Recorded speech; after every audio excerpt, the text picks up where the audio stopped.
Fala aí galera pessoal, mais um vídeo do canal Nerdeiros. Meu nome é Alexandre, eu vim trazer para vocês hoje o resumo do que foi a série Falcão, Soldado Invernal. Motivos para vocês assistirem, porque essa série é sem dúvida extraordinária. E alguns pontos que eu vou trazer nesse vídeo é o desfecho dos Apátridas, aquela questões da Carly, a redenção do Bucky, que é abordado pra gente desde o primeiro episódio, a morte do Lamar, que é a grande virada do personagem de John Walker, Sharon Carter, né, que ela tem um capítulo à parte aí, pra mim é uma das presenças mais espetaculares da série, os dilemas do Isaiah, né, e toda a dinâmica que ele tem com Sam Wilson. E bora lá depois da vinheta. Então, meus amigos, começar a falar dos Apátridas, que o desfecho da Carly, lógico, né? Esse vídeo é sobre o último episódio, então já vou adiantando que ela morreu na história. E o que é interessante no arco da Carly é o peso, eu já havia falado isso, inclusive, eu acho que no episódio 3 tem um card aqui em cima. O peso que eles dão, mesmo para os personagens antagonistas, a importância que eles dão de transmitir um vilão, que o que torna ele o ser um vilão não são os seus fins, mas sim seus meios, entendeu? E ela não é a contrapartida do Sam diretamente, mas ela é a contrapartida do próprio John Walker, e isso que enriquece a trama, porque meio que eles vão pro mesmo lado, porém é o Sam que traz, no caso da Carly, ela pro lado da redenção, né? Mesmo que durante ali a morte, conforme ela está agonizando, e o Bucky, que faz a mesma função com o Joe Walker, né? Que no final, vou falar um pouquinho mais pra frente, tem uma virada aí, outra virada do Joe Walker, que é um dos personagens mais incríveis dessa série, por causa de motivos que eu vou falar um pouquinho mais pra frente. Mas só para fechar o arco dos Apátridas, a Carly, ela foi a óbito, né? Todos os soros dos super soldados foram destruídos pelo Zemo, e só sobrou o do John Walker, que acabou tomando, então só ficou os 5, 6 ali apátridas, que alguns morreram em confrontos, e todos foram pegados numa emboscada do governo, ou de uma unidade secreta ali, mas também do governo ou do Zemo. Não sei se o Zemo teve intervenção nisso, imagino eu, pela cara que ele fez, imagino que ele tenha tido, não foi só sorte, então eles teve a aniquilação de todos os apátridas. Consequentemente, os únicos vivos com o soro do super soldado é hoje Bucky e o agente americano, né? Já dando spoiler do que eu ia dizer sobre o John Walker. Sobre a redenção do Bucky, numa conversa no episódio 5 com o Sam Wilson, ele percebeu meio que o que ele estava fazendo com aquele caderno de anotações não era uma redenção, na verdade ele estava se punindo. E o ápice do arco dele, do Bucky, que essa série deixou bem claro que é uma série do Sam, então o arco do Bucky, imagino eu que não tem tanta relevância, ele acaba que não se tornou o Lobo Branco, é o nome que ele é chamado pelos wakandanos. Ele não teve alteração de traje, né? Só o braço, que agora é de vibrânio, porque eles não, e lembrando que eles usam o termo vibrânio porque eles não podem usar adamantium, né? Não podiam, hoje já podem, porque eles têm detenção da Fox. E o arco do Bucky é um arco, não vou dizer um pouco mais raso, mas é um pouquinho mais contido, porque não toca em dilemas tão sérios como os dos outros personagens, não tem aquele senso de dualidade, é só conflitos internos dele tentando se resolver, tentando achar o lugar dele nisso tudo. Era meio que o Capitão América buscava quando estava ali fora do tempo, só que diferente e curioso, vou levantar essa questão aqui no vídeo, do Capitão América, ele também está fora do tempo, só que ele não se sente fora do tempo, ele só se sente um assassino que não merece a redenção. E agora o ponto que eu vou levantar aqui é que o Steve Rogers, né, sobre o Isaiah e o Bucky, por que só o Bucky não ficou velho? Sendo que tanto o Bucky contra o Isaiah, sempre vou esquecer o nome desse cara, tanto o Isaiah quanto o Steve Rogers tem praticamente a mesma idade. Eu me arrisco em dizer que o Isaiah é mais novo do que o Capitão e o Bucky. O capitão, a gente tem o pretexto que é porque ele foi congelado, né? Porque se ele tivesse vivido no tempo dele, assim como a gente vê no final de Guerra Infinita, desculpa, no final de Ultimato, a gente vê ele velho. Então, tipo, se ele tivesse se mantido no tempo dele, sem ser congelado, mesmo ele super soldado, ele estaria velho nos tempos atuais. Assim como o Isaiah. Porém, o Buck não. O Buck continua o mesmo cara ali de aspecto de 33 anos ali e foi tocando. A gente aceita, mas coloca aí. E coloca aí no comentário o que vocês acham sobre isso aí. Por que só o Buck não envelheceu? Aí, voltando para a questão aqui dos pontos que eu vim falar na série, tem a questão do Lamar, que já entra na parte do John Walker. A grande virada do John Walker se tornar vilão, coisa que não tinha volta, eu imaginava, foi a partir da morte do Lamar, né, que foi morto pela Carly. E ali o ponto de virada do John Walker, na verdade, é ele se tornando, abraçando a ideia de vingança, que é um sentimento que ele sempre teve, né? Como ele sempre foi soldado, ele sempre foi castigado, surrado pela guerra, então ele tem aquele senso. Só que você, desde o começo da série, a série vem entregando, já entrando no ponto do agente americano, entrega que um Capitão América nos dias de hoje não tem como ele vender os mesmos ideais que o Capitão América lá nos anos 40, que era viés de guerra e tudo. Hoje em dia é tudo mostrado, é tudo filmado. Então, vamos dizer assim, o Capitão é mais censurado. Então, um Capitão com mais poder, como no caso do John Walker, era mais perigoso. Tanto é que o Zemo vem reforçando isso diversas vezes, que só teve um Steve Rogers e só ele devia ter existido, que sobre o super soldado, e o super soldado era uma maldição. Então, para um Capitão América saber que ele é mais forte do que os demais inimigos e carregar vamos dizer assim, o peso que é o peso do escudo, é mais complicado. E isso mostrou desde o começo da série. O John Walker é só um humano, é um militar, beleza que ele tem as condecorações, já foi capitão do time da escola, mas ele é humano e ele é suscetível a erros. E com a tentativa da vingança do Lamar, ele acabou que manchando o símbolo da América, que é o escudo, né? Eu não acredito nisso muito, mas ele meio que percebeu que ele não pode ser o Capitão América. Por mais que o ego dele fale que ele tem que ser o capitão, ele tem que ser um super soldado, que ele tem que ser o representante da pátria, ele nesse último episódio ele percebeu que não é esse o lugar dele. Tanto é que ele teve uma segunda chance, né, pela agente ali que me falha a memória, e ele virou o agente americano. Ele até questiona, faz uma brincadeira, falou: é o mesmo traje só que preto. Ela: não, agora você não é mais o Capitão América, você é o agente americano. Como a gente precisar de alguém para limpar a sujeira, é você. Então ele é um agente especial dos Estados Unidos e ele vai fazer essa função meio que em paralelo ao Sam, né?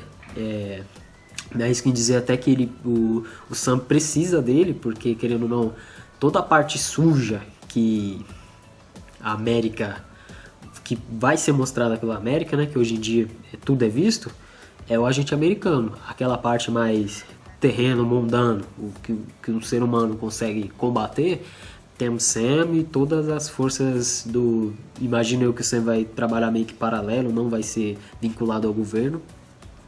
Então toda a sujeira do governo vai ser responsabilidade do agente americano. Essas coisas mais, vamos dizer assim, mundanas, vai ser responsabilidade do Capitão América. O agente americano, ele vai ser meio leviano a comparação, mas ele vai ser meio que a viúva negra dos tempos atuais, né? A viúva negra morreu no MCU, ela não existe mais, e é o agente americano que vai assumir esse, vamos dizer, posto, assim, em termos de função.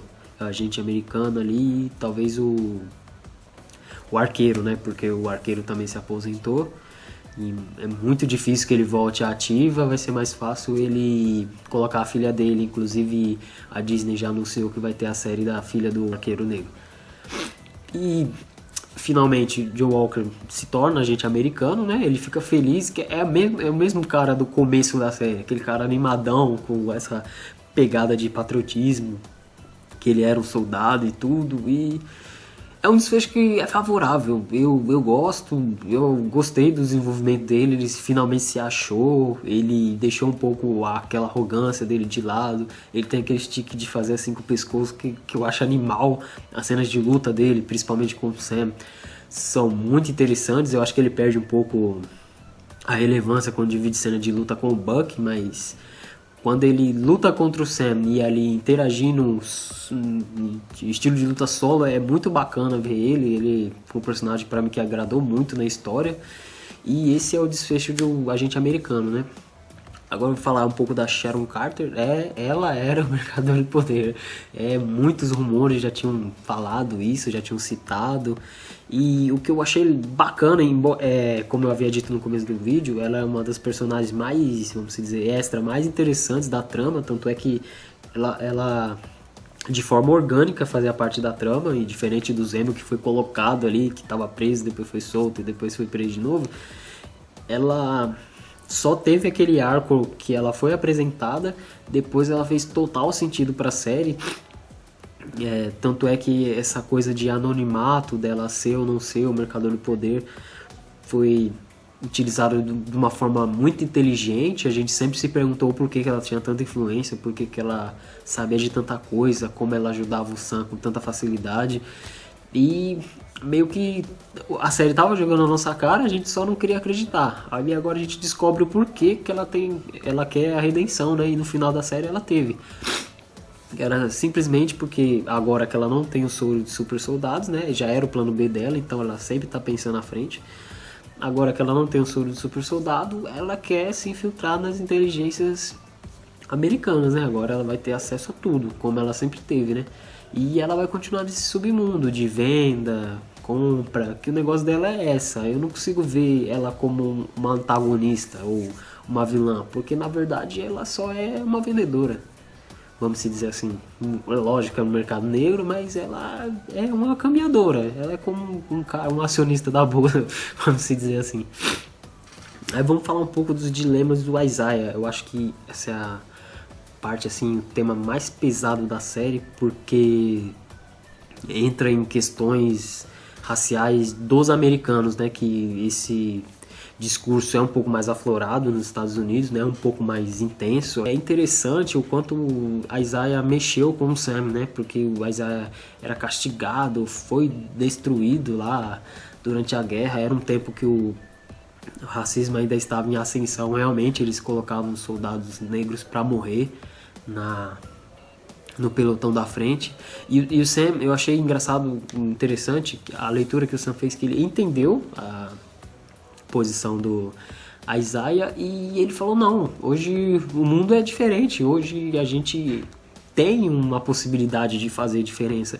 E é o que ele usa, justamente por causa do John Walker, que é mais difícil ser capitão.